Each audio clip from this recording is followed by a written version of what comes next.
अस्सलाम वालेकुम and welcome back to game of spices.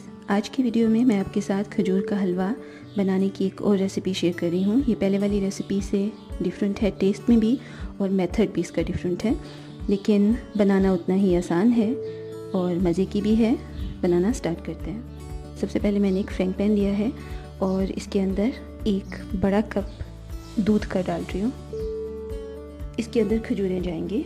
ये एक पाव थी, बीज मैंने निकाल लिए हैं। सारी खजूरें नहीं डालेंगे, इतनी मैं बचा रही हूँ।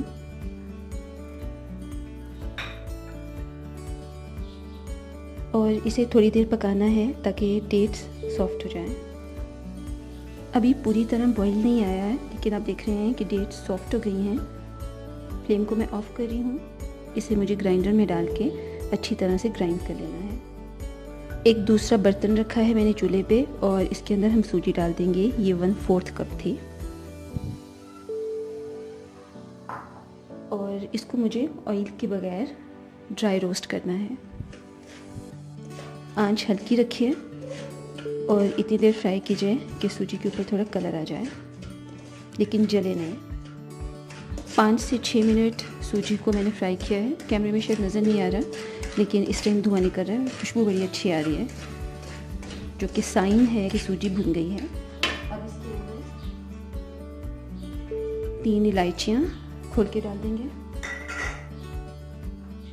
और साथ ही 3 टेबलस्पून असली घी जाएगा। इसकी जगह पे अगर आप चाहें तो बटर भी यूज़ कर सकते हैं। और इसके साथ ही इसके अंदर ये पेस्ट जाएगा जो खजूर और दूध का हमने रेडी किया था। इसके साथ ही इसके अंदर ब्राउन शुगर जाएगा। ये 1/4 कप था।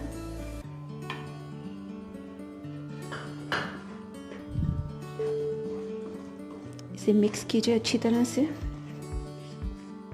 इसी जगह इसके अंदर बाकी बची हुई खजूरें जाएंगे और इसे अच्छी तरह से मिक्स करना है।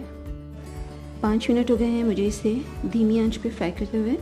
जब किनारे छोड़ने लगे तो इसका मतलब है कि हलवा हमारा रेडी है, लेकिन खाने के लिए रेडी नहीं है। यहाँ हमें कुछ और चीज़ें ऐड करनी है। आंच को बिल्कुल धीमा कर दीजिए और यहाँ पे हम डालेंगे ड्राई मिल्क। 1/2 कप है, इस तरह से ऊपर डाल दीजिए। और इसी जगह हम कुछ नट्स डालेंगे।